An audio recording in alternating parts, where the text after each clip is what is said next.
Don't set your watch by this show. That's a rule. Nobody does. Yes, we're okay. So 5, 4, 3, 2, 1. I'm John Miglash. And this is the WDMA. And we had people from several countries chime in at our meetup on Tuesday. So if you're not in Wisconsin, it's okay. It's okay. We're going to be talking about Australia today. So I don't think we have any supporting members from Australia, but we have some friends over there. And we're going to get to Mark Ritson, so let's dig in. Right? Here we go. Okay, this is a cartoon from Down Under, and let's give it a watch. What a beautiful day to go snorkeling. You guys been out to the Great Barrier Reef before? The Great Barrier Reef? Huh? Here we are! G'day. Where am I? Australia. And you look like you need a holiday. Show us what you got. Let's go. Welcome to the Sydney Opera House. It's remarkable. Yep, it's amazing. Whoa! I love it. What is it? A wombat. Oh. I see kangaroos. Me too. Come on. G'day, mate. Hear that? We're mates. Woohoo! Jump! G'day, my name is Freddie. Wow, there's nothing like Australia. Special, huh? It would make a great movie. So what are you waiting for? Come and say g'day. We come from a land down under. Okay, there you go. Come and say g'day. I can't do Australian, but I know when they say water, they go, water. They roll it around in their mouth. So every vowel has about 6 vowels in it. Water. Anyway, it just intrigues me. That's all. I'm probably a wannabe Australian, or what are they? Kiwi. They call. No, that's New Zealand. I like there too. Anyway, let's dig in and find out what Mark Ritson has to say about that ad campaign. Now that you've seen it, okay? Don't listen to the industry sages. They're not your ad's target. That is something that I have been saying for decades. And in many cases, it made us a lot of money. Okay, so don't just say it. Okay, so a few years back, Mark did an interview, and somebody asked, how's Australia doing down under? And he said it's on fire. When the tragic brush fires of 2019 and 2020 wiped out a huge part of the Australian bush, a big slice of its foreign and domestic travel business went with it. The bastard virus then spread far and wide, causing another 2-year hiatus in travel demand. And that's not all, of course. I watch sailing channels. I don't really watch the news. But, two lovely people with 2 kids came back to Australia. They're from Australia, grew up in Central Australia. And though they tested negative to fly to Australia, when they got there, they were forced to quarantine for 2 weeks. Imagine you had 2 weeks of vacation. You could spend it in a hotel at your own expense, looking out the window and having food brought in. I think it cost them about $7,000 just to do that. Then they decided that they wanted to get home. And it's, Australia's a big place. It'd be like landing in New York and being from, Missouri, St. Louis or something. That's about the distance involved. And they were forced to spend another 2 weeks in quarantine. Australian citizens. They were actually this time put in a little camp with little houses just for people who didn't, and then they would basically keep an eye on you. And you were allowed to go out to the pool or whatever it was. There was some recreation. I don't know if it had a pool. But anyway, or I think they got an Airbnb. I mean, they were locked down all over the place. They couldn't go anywhere. Never mind, Australia also banned the number 1 tennis player in the world from competing because he hadn't been properly vaxxed. And this was by the time they figured out that the vaccine didn't stop the spread. It didn't do as much as natural immunity. He thought he had COVID before. So Australia, if you want some British heritage, you could go to Belize and you could still drive home if you had trouble. You know, it'd be a little bit of an adventure, I admit, but you know, you just go up through Mexico and away you go, right? Just a Uber away from Texas. Or you could get a boat. Anyway, so Australia shot themselves in the foot plenty, and they went from high on my list of places I wanted to be or wanted to visit. My daughter lived there for about a year, 2 different trips. She managed to do 5 winters in a row. Winter in Wisconsin, then winter in Australia, then winter in Wisconsin, then winter in Australia, then winter in Wisconsin. It's not easy. Yeah, it takes a 2 6-month stays in Australia, separated by summer. But anyway, so Australia decided they better do something about it, and we need to get travelers to take that critical step to book their holiday to Australia to experience everything we have to offer. Hopefully not everything, because, you know, that's right. Okay. Australia consistently ranks high on people's consideration list. I wonder, we'll get to the data at the end, but so they launched this, they launched the Tourism Australia's key international markets in October. They launched this cartoon. Ruby, a cartoon character, and Louie, a visiting unicorn. And they played We Come From the Land Down Under. There's a woman at the end, I don't know who that is, but apparently she's famous, which illustrates Mark's point completely. You know, you don't have to know what's going on if you're the marketing guy. You can just know that the audience knows who that is. Australians were embarrassed by the cliche of a CGI kangaroo and the lame and embarrassing tone of the campaign. Well, you know, you've got to suspend reality when you're going to go from one spot in Australia to another. The Great Barrier Reef to the Sydney Opera House is probably 2 days travel, right? And Ayers Rock is in the literal middle of nowhere. It's like really, really not easy. And but they make it all look really convenient, and like Disney World, you just, you know, go from one Epcot Center to whatever it is, Magic Mountain. Okay, so the other thing about CGI cartoons, of course, is that, you know, you don't have to pay union rates. They say what you tell them to say. You know, it's a lot easier to work with them. So what's the campaign really about? The academics didn't like it either. It's about showing off the sights in Australia in a timely way, in a minute spot. That's what it's really about. And, you know, it's the kind of place you want to maybe take your kids. But he says, if that's the best we got, then let's all give up and go home. Okay. But Christy Muddle from Dentsu, Australia, said, it's not about us. Always wonderful. It's about the rest of the world. It's for the rest of the world. And it's to remind them that Australia has some great sights and a 24-hour flight to get there. And proper marketers pointed out that those who live in Australia weren't the market for the ad trip. So Mark gets to the meat of things, and it's always about halfway into the article. Remember market orientation, the prime directive of our discipline? Find a market need and fill it. The first point of that definition of marketing, which is ages old, says people need stuff. If you're paying attention to what they need, you're on your way.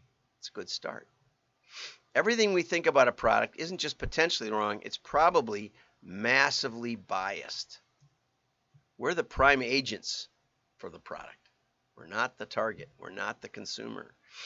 We're none of the target segments. We are the person selling the thing. And this should be a simple thought, easily grasped, but so many marketers go naive and lose all marketing orientation so quickly and so permanently. They assume their years in advertising mean they can spot a great bit of packaging or a winning ad. Right. And so this is a graph, right? And this shows your canes. The pink is the canes winners, and the pink. No, the pink is the Canes Lions. All ads are the green, and the gold is the campaign turkeys. Okay, and what Mark points out is that the campaign turkeys most of the time beat all ads in general and also beat the Canes winners. Okay, that's what this system shows. It's a little hard to understand. Okay, so there's a magazine called Campaign Magazine, and they allow a noted advertising professional to nominate a turkey of the week. And then they look at these turkeys and compare them with the set of all ads and discovered that the turkeys were significantly more effective on their rating system, which somehow measures some kind of effectiveness. I don't know what. These turkeys also outperformed the average Cane, Lions, and Grand Prix winners also. You read that right. The ads that the advertising industry selected as worst proved more effective than the ones that it selected as best. You know, I hear a lot from printing experts about how you should make your print run beautiful and lovely. And of course, I showed you yesterday, you know, Canada Post. And I have a whole folder. Let's see if I can see it here. I don't know if let's put it over here. I always forget to put it back. But right here, up above, right up here, is a folder of USPS selected direct mail pieces, and they're, you know, they have electronics in them. They're probably $30 per piece. You know, I'm sure you're going to mail millions of them. Although you might, you know, I did work for IBM when they were launching one of their it was actually for the AS400 system, and they decided to do a catalog. This is back in the day before the internet, and they said, well, how much is a catalog, or how many businesses are there in America? And I said, well, you know, 14 million maybe, give or take, and about 10 million if you knock out the 0 to 10 or something like that. Employees. And they said, well, how much does a catalog cost? I said, well, you can do a nice one for about $1. They said, you mean for a measly $10 million we could reach every business in America, you know, of any size? And I said, yeah, sure, probably. Well, let's just do that. And I tried to explain to them that you might want to do test and roll out. You know, you might not have all your systems in place day one. You might want to find that out, you know, step it out. Well, we're not in charge of that. That's operations. That's their problem. They promise they're going to be ready when we're ready. And so, you know, they did a bang-up job. After the first 2 days, they pretty much were out of stock on everything. And they couldn't answer the phone fast enough. When they finally did, they told people, well, we're out of stock on that. And so it took them several years to build back the credibility of that botched launch. But they, you know, yeah, you can spend a lot on a mailing piece. And your advertising executives will tell you that's what you need to do to make it memorable. But I've found consistently that worse paper works better. Splashes make the response device bigger. All that stuff can improve response. You make it clear what you're doing, what you're asking for, what you're selling. Anyway, I'm not the creative guy you want to hire if you want to win awards, but we've made a lot of money over the years. So the ad industry, anyway, doesn't know what works, and giving out separate awards for creativity and effectiveness makes 0 sense.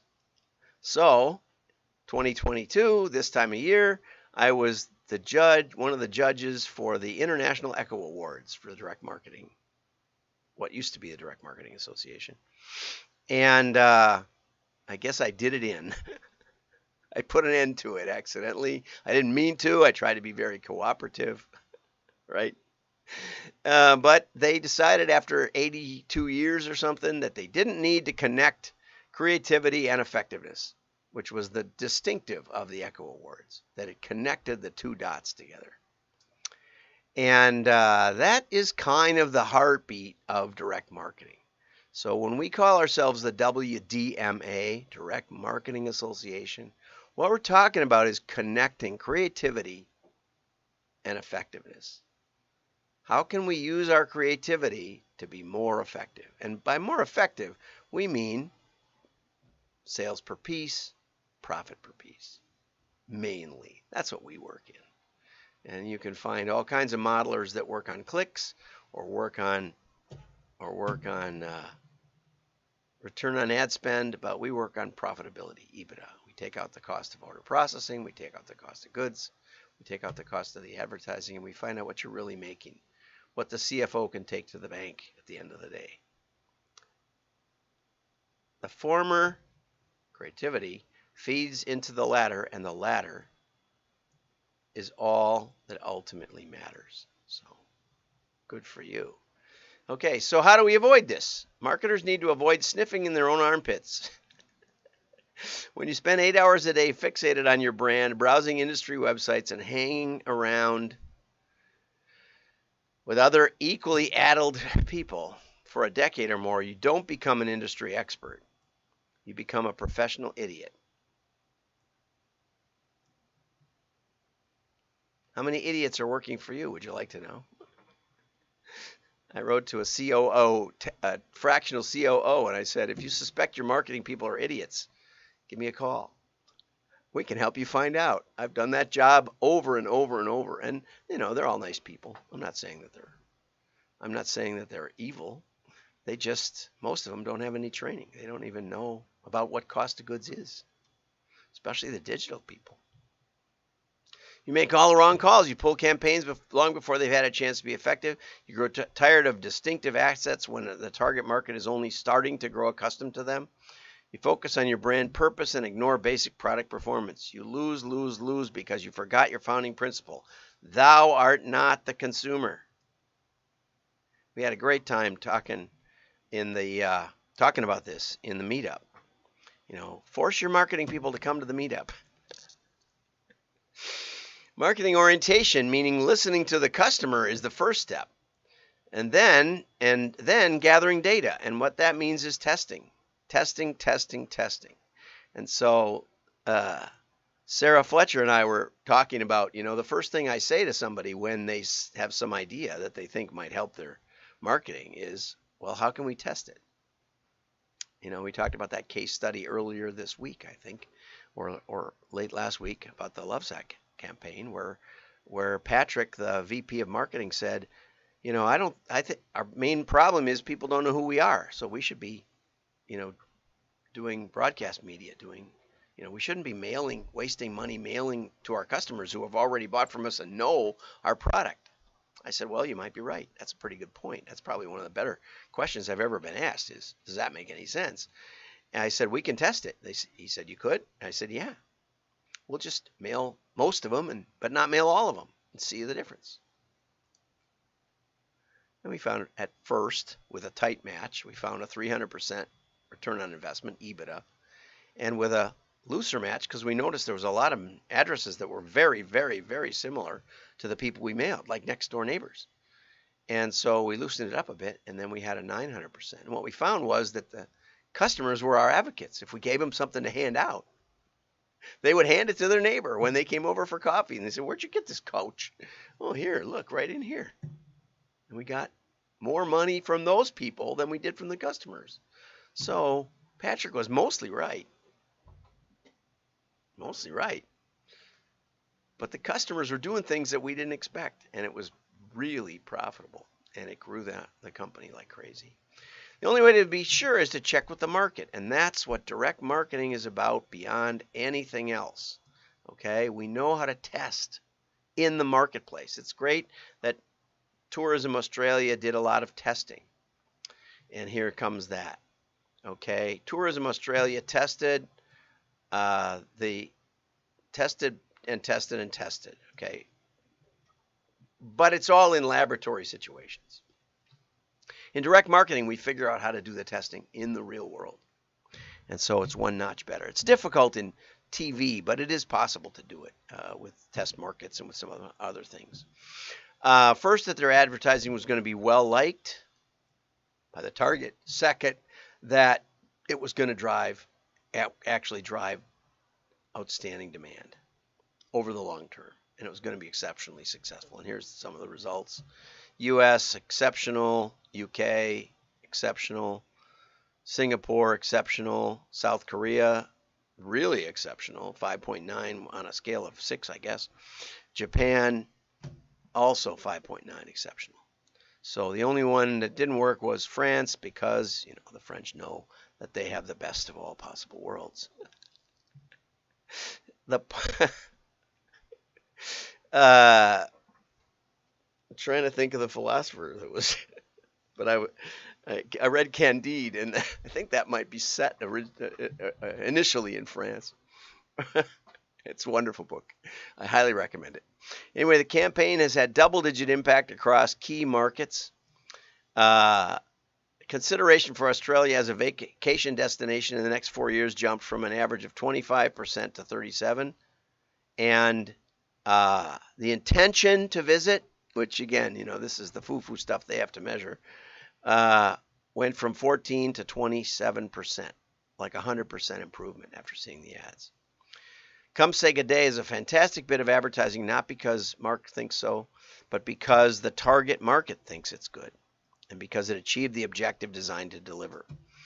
We control everything except the one thing that matters, the ultimate response to all our efforts. Think about that. And if you haven't ever encountered direct marketing before, I really encourage you to give me a call. I worked with the United States Postal Service. They hired me and paid me quite a bit of money to work with their salespeople. And Bird Dog, people who might think direct marketing or mail didn't apply to them. So we worked with Kaiser Permanente. We worked with Busch Gardens. We worked with Panasonic, Circuit City, Oakley's. That was fun because I actually went with Elena Neely out to Oakley, and the Jolly Rogers was flying over the corporate headquarters, which was designed after the movie Brazil. It was bizarre. But anyway, we did a couple of dozen of those, and in every case, we did some mail. We were right about to roll that program out to the whole country when because the results were so positive, and the regime changed, and that was it. It's a long story, but anyway, the bottom line is that everybody can learn something by testing. You think about test markets, you think about focus groups, you think about a lot of tools. Direct marketing is perhaps the best tool. And if you're thinking about doing machine learning and AI, direct marketing is the only one that assures you of a valid labeled data set, which is why we've been doing machine learning successfully, making millions of dollars while the rest of the world is failing at it. So give me a call. Go over to the WDMA. The show notes will be there in a few minutes.